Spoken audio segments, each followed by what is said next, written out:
I started my freshman year of college at a university in my hometown that's pretty nice. I'm not going to share too much about it, but it has a smaller amount of students, but enough that you don't really run into people often. I lived on campus, and I was only 17 at the time. I had Tinder, of course, as I was fresh out of a relationship and looking to experience new things in college.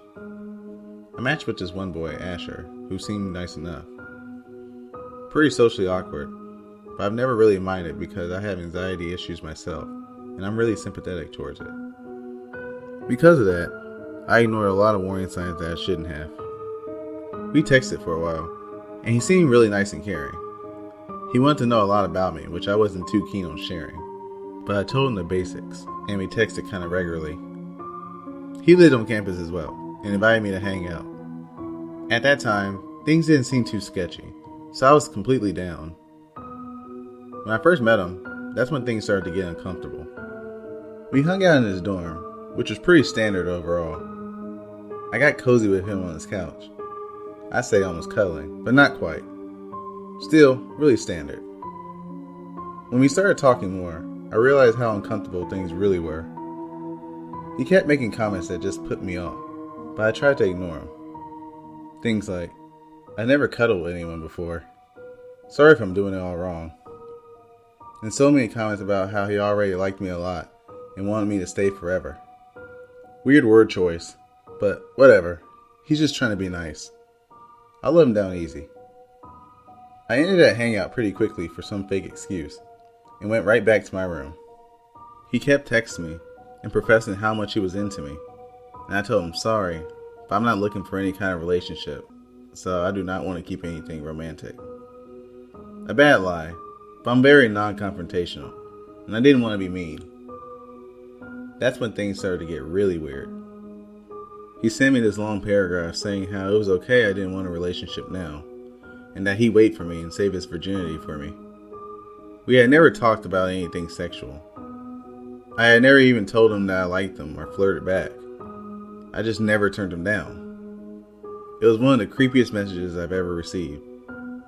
Unfortunately, that was just the start of all the weird things to come. He wouldn't leave me alone, even though I kept trying to de-escalate things, and I kept running into him all over campus.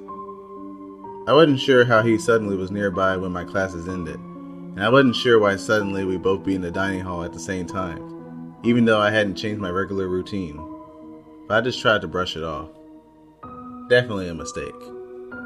I ended up turning him down completely, because I was getting creeped out, and couldn't figure out how he wasn't understanding that I didn't want anything romantic or sexual with him. He started guilt tripping me, telling me about how he was going to kill himself, and how no one was ever going to love him. I've been in a manipulative relationship before, and I recognized that behavior right away, and shut it down. I told him I couldn't be friends with him, and in my head, that was that. He didn't reply for a while, but when he did, all hell broke loose. I was luckily out of town at the time for a concert, so that made me feel a lot better. He went off. He sent me paragraph after paragraph about how horrible of a person I was, and how I was a slut, and I needed to get put in my place, etc., etc. Regular r/nice guy things. I could handle that. I just ignored it. Then, once the regret set in, he made it his mission to win my love however possible. He apologized profusely, told me he couldn't be alone, and that I was his only friend, and how much he loved me. Whatever. Terrible, but I didn't care about that. Then I guess to prove his dedication, he did the creepiest thing yet. First he told me he was outside my room. We did not live in the same dorm building, and you can't get into the buildings unless you live there. I don't know who let him in. I wasn't there, and my roommate was out, so that was okay. I texted back at that point, and I told him to leave, and how wrong and creepy that was. And he pulled out his last resort. He just sent me screenshots of my contact in his phone. On Apple devices, you can fill in tons of information and have a notes section. Everything was entirely full. He knew my home address, my room number on campus, my parents' and brother's name, my pet's name, my schedule. It was terrifying because I'm a fairly private person. My Instagram is my only social media, and I do not share that much on it. I don't think I'll ever find out how he discovered all of that about me. I blocked him on everything right away and reported him to the school. The school did nothing at all. I still see him on campus, and he still tries to approach me when he sees me. I always duck and run. It's worked so far. To the terrifying Tinder match who may still be following me around to this day, let's not meet.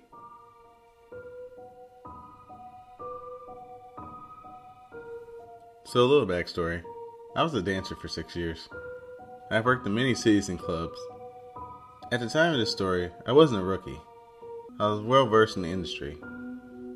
At the time this took place, I was around 20 or 21. It was also in Texas at one of the upscale clubs. I never imagined something like this would happen at this place, but apparently I was wrong.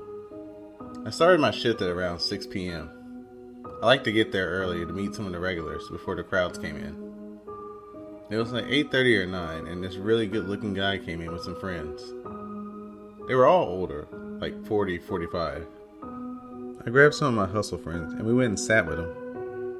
It wasn't hard to convince these guys into a VIP room with bottle service, but this is where it gets kind of weird. The guy I was talking to wanted a separate room just for us. I thought maybe because his friends seemed rowdy and they wanted to party hard, he wanted to have a more relaxed area. I wasn't complaining because that means I wouldn't have to share my cut of the room. So stupid me saw dollar signs and went with it. We get 2 bottles of Dom Perignon, some mixed drink, and some shots. Now a lot of the guys that come into strip clubs really want to let loose and brought drugs as well. These guys had just about everything besides crack, meth, and heroin. I was definitely a party girl at the time too, so yes, I partook in some of these, but I also wasn't stupid. So at this time we were all hanging in one room together.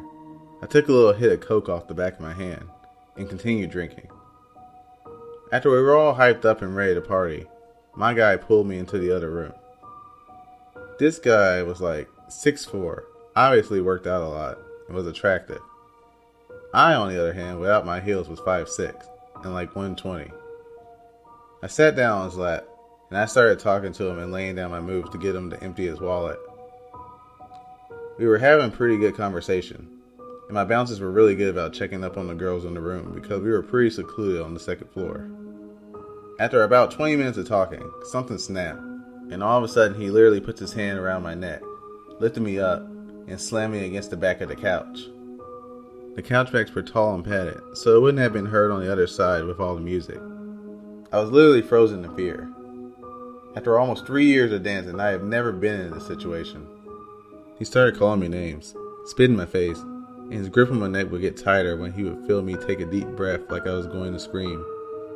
Luckily, there were also VIP rooms across the big overlook, and a bouncer noticed me kicking and flailing. I faintly remember like all the bouncers running into the room, and they had to pry me out of his hands. When I was finally back sitting on the couch, they had him on the floor outside the room, and his buddies acted like they didn't even know him. My manager grabbed me and carried me out like a baby to the dressing room, asked if I needed any medical. I said no, I was just really shaken up. His buddies talked to my manager and basically gave me guilt money for that happening. Apparently he was going through a crappy divorce and just snapped on me instead of his ex. To the guy at the club, strippers are people too. And let's not meet.